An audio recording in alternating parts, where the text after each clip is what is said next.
So everybody right now on Twitter is talking about the worst Call of Duty of all time. How it had terrible map design, how the maps catered to campers, how the guns were overpowered as shit, how the perks were overpowered as shit, and there were so many game-breaking bugs in the game that those weren't changed not even years later now. And don't even get me started on the hacking problem this game has. I'm talking about Modern Warfare 2, released in 2009. Which game are you guys talking about?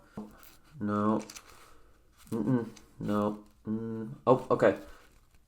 You guys are talking about Modern Warfare 2019? The game that single-handedly put Call of Duty back on the map and saved Call of Duty from its freefall? Everybody's talking about right now on Twitter how this is the worst Call of Duty of all time. This is the worst Call of Duty we've ever seen. But single-handedly, the numbers that this game has tells a completely different story.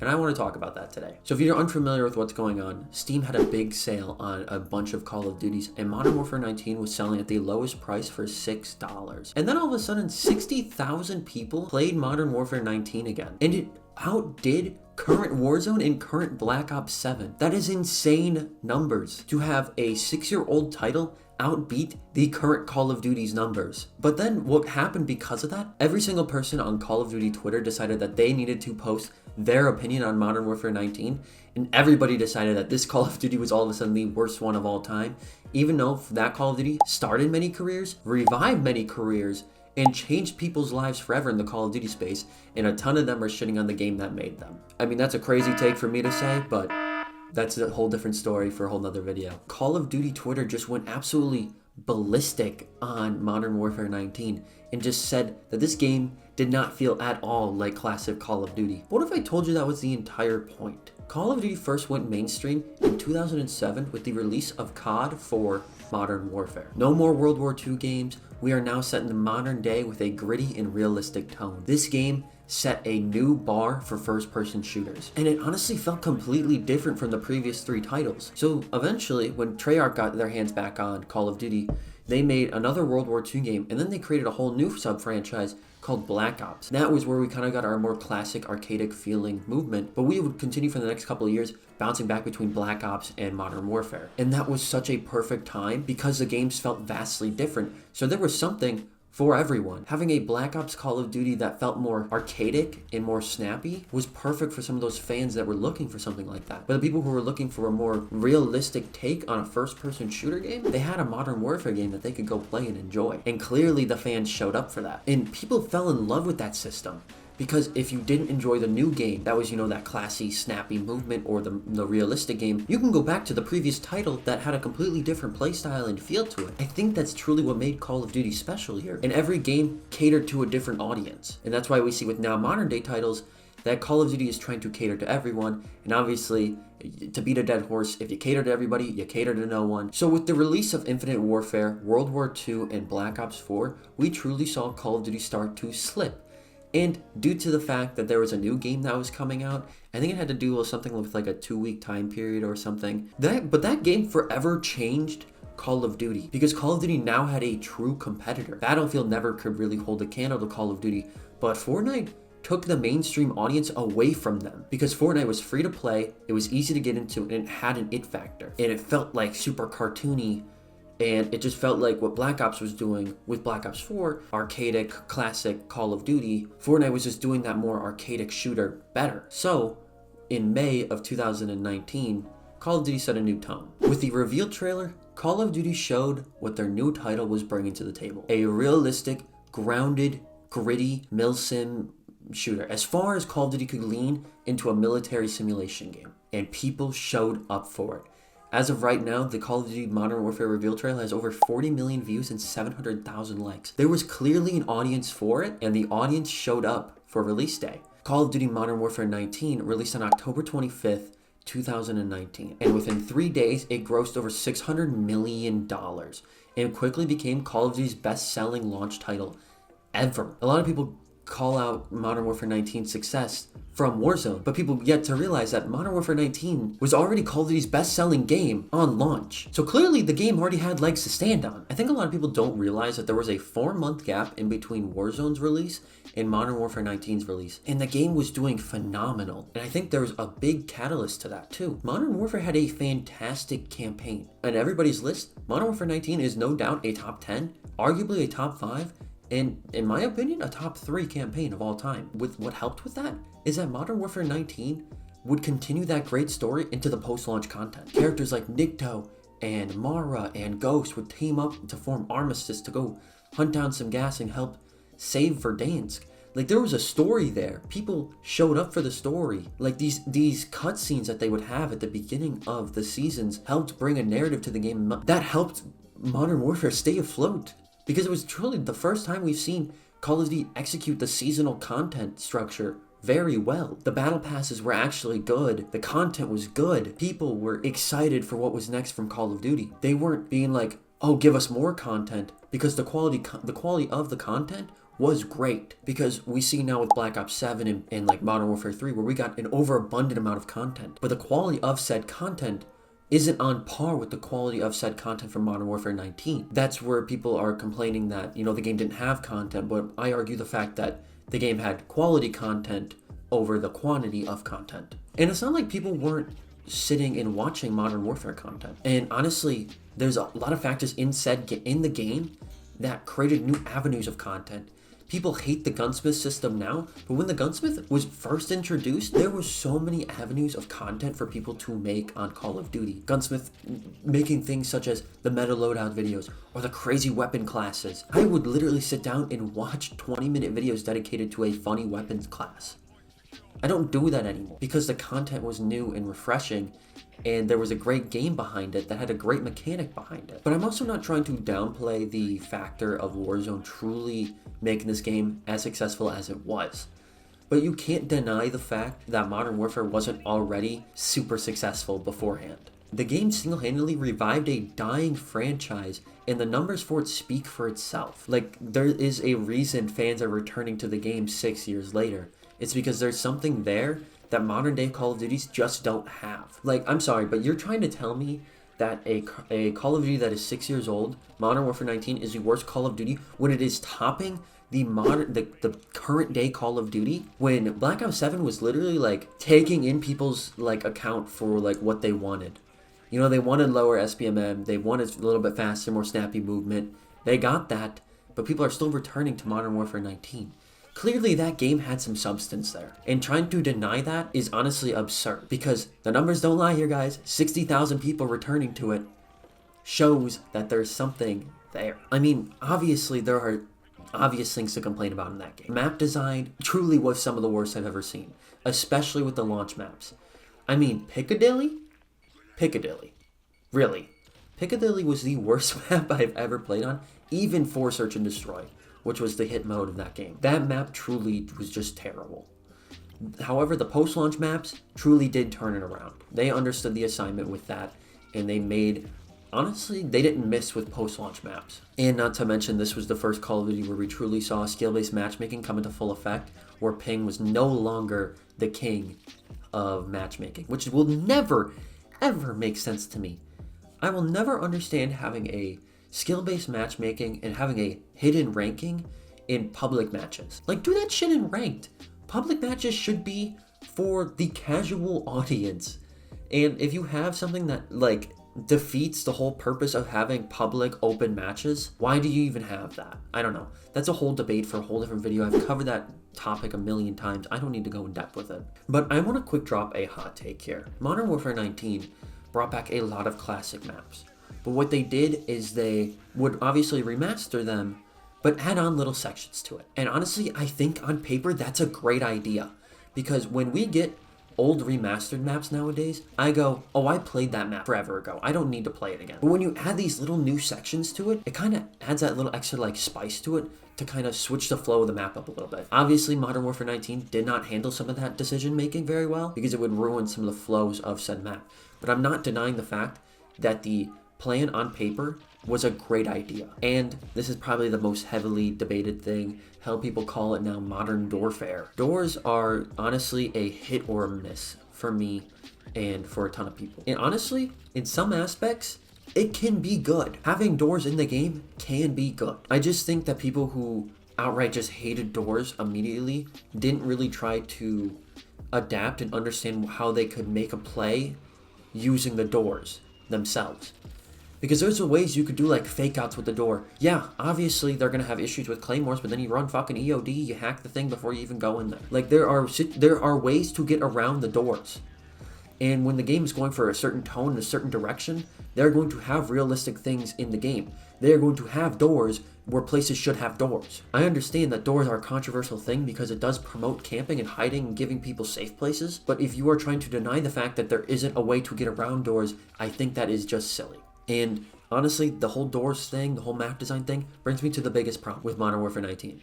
Campers. Campers had a field day with this game. Claymores and prox mines and Ghost. Hell, Ghost, right? Ghost in Modern Warfare 19, you did not need to be moving around for Ghost to work.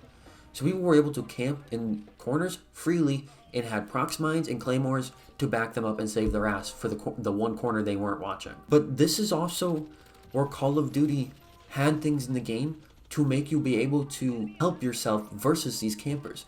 They had perks in the game like Cold-Blooded or EOD or these certain perks in the game that would let you hack the equipment and just let you be able to like basically outsmart your opponent camping in the corner. Like, I understand you don't anticipate where people are. If you were to actually use your brain and like not go full on just run and gun play style, you were actually able to kind of defend yourself against these campers and actually still play aggressive in Modern Warfare 19. A lot of people, when they look back on Modern Warfare 19, they all complain that they weren't able to play aggressive. They weren't able to do run and gun. All you had to do in order to run and gun was think before you do. You just had to think about the actions before you were going to do them. And I'm thinking, I understand, because now in BO7 and the previous titles, I don't have to fucking think when I'm going around running and gunning and being aggressive. I can just throw myself at people and I can use the movement to outgun my opponents. But in Modern Warfare 19, I actually had to think before I do something. And I think that honestly helped me feel more engaged with the game that I was playing with. But I'm not trying to defend the fact that the camping problem in that game was fucking awful. It was terrible. But quick circling back to perks. Everybody wanted Ninja to be a perk in Modern Warfare 19. But every time in a modern day COD, when Ninja is in the game as a perk, it literally ruins the whole point of having a headset on while playing a video game. Because everybody on the other team is using Ninja, so their footsteps are silent, so you might as well not even have your fucking headset on. And it just ruins the whole point of the direction they were going for. They wanted you to think before you did a decision in-game, or else you would face the consequences of your actions by having realistic guns kill you in 3 bullets. I'm not trying to defend the direction they went in, but I'm trying to defend that they went in a certain direction, and if you didn't like said direction, you should not have played the game. But clearly, there was an audience for it, and there was a huge audience for it. Call of Duty would go on to sell 41 million copies of Modern Warfare 19. But honestly, having Dead Silence as a field upgrade made it to where you actually had to think before you popped the Dead Silence thing. Because everybody acts like in the game, you could not flank or you could not get around the enemy team and make a play. And that truly just wasn't the case. If you used Dead Silence tactically, you knew the flank routes, you knew how to like weave your way through the terrible map design, you could get around the enemy team and do flanks and do your aggressive pushes. You just could not run straight head first at somebody and they wouldn't hear you coming, because that's by design. But the fact that you are trying to like deny that like I just hate when people try to deny that fact. They tried to deny the fact that Modern Warfare 19 was horrible because the game didn't fit their playstyle, when clearly there was an audience for it. Like, I'm sorry that you had to think before your actions. I know that that doesn't really matter in like a respawn mode, but in Search and Destroy, you actually had to think before you did. And I think that's why Search and Destroy did so well in this game, is because that game mode, you're supposed to think before you do. And the game promoted and incentivized you to do so, which was why Search and Destroy felt like classic Call of Duty again. It had Modern Warfare 2 levels of trash talk. My friends still quote what a trash talker said to me in Modern Warfare 19 to this day, to me, which is insane. Like, this Call of Duty was before they had all the like AI voice chat moderation, and it felt like everybody actually had a microphone. This is where you could like truly feel the Call of Duty community shine once again. This put Call of Duty back on the map because of Search and Destroy, and I still get clips of this years later about Search and Destroy in Modern Warfare 19. That means that that game mode meant something to some people. That meant that this game meant something to people. And the numbers don't deny that either. Call of Duty Modern Warfare 19 went on to sell over 40 million copies. 40 million copies. It became Call of Duty's best-selling game of all time. And there's a reason for that. I mean, obviously there are factors in like the world shut down in March of 2020 while Call of Duty was out and about. But a game, if there was a bad game out, the bad game wouldn't sell as good as Modern Warfare 19 did. It just wouldn't happen. Bad games just don't sell. Hell, right now they get shut down within 2 weeks. So clearly, the game was doing something right. And of course it caught lightning in a bottle. Call of Duty made a battle royale that had an it factor with the custom loadouts and had a Call of Duty feel and a Call of Duty take on a battle royale. No shit it was gonna work out during a pandemic when the world shut down. One of the biggest IPs in gaming made a battle royale that has an it factor that feels simplistic enough for people are gonna be willing to play it. No shit the game's gonna pop off. But denying the fact that the game that built the fundamentals of Warzone wasn't great is just baffling to me. And I keep seeing this all the time, especially on the Twitter timeline, that this game was responsible for Call of Duty's downfall. That this game single-handedly killed Call of Duty. And honestly, they're not wrong for that. But it's not Modern Warfare 19's fault. Modern Warfare 19 became the best-selling Call of Duty of all time, had a hit fourth mode that became Call of Duty's biggest peak ever. It had over 100 million registered accounts to play Warzone. Clearly, Modern Warfare 19 did something right. And you know what the suits in Activision did? They said, okay, let's not make a game feel different from that. Let's make Modern Warfare 19, take the elements from that, and put it in every single game moving forward. Let's make every game feel like Warzone. Let's make every game feel like Modern Warfare 19, because clearly the audience won't get sick of playing Modern Warfare 19 7 years in a row with just a different coat of paint on it. Look at your player count now. Clearly that didn't work. But that's not Modern Warfare 19's fault. That's the head of Activision making that decision because they saw what Modern Warfare 19, they saw the lightning in a bottle, the storm that Modern Warfare 19 brewed, and thought they could try to replicate that when they couldn't, because Modern Warfare 19 was a great game that caught traction at the perfect time. You can't replicate that storm.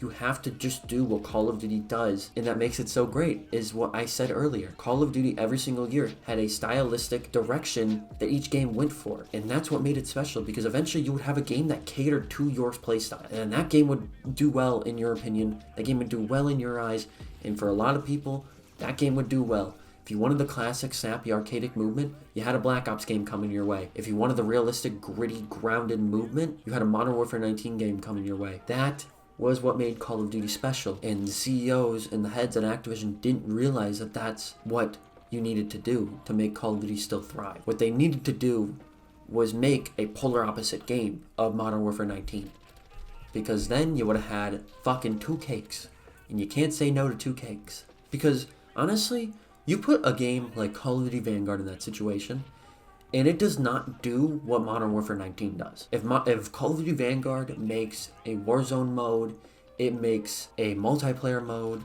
it does what Vanguard did, it would not have done as well as Modern Warfare 19. It just wouldn't have. And there's a reason that Vanguard sold so terribly. Like, there's a reason this game is doing so well again.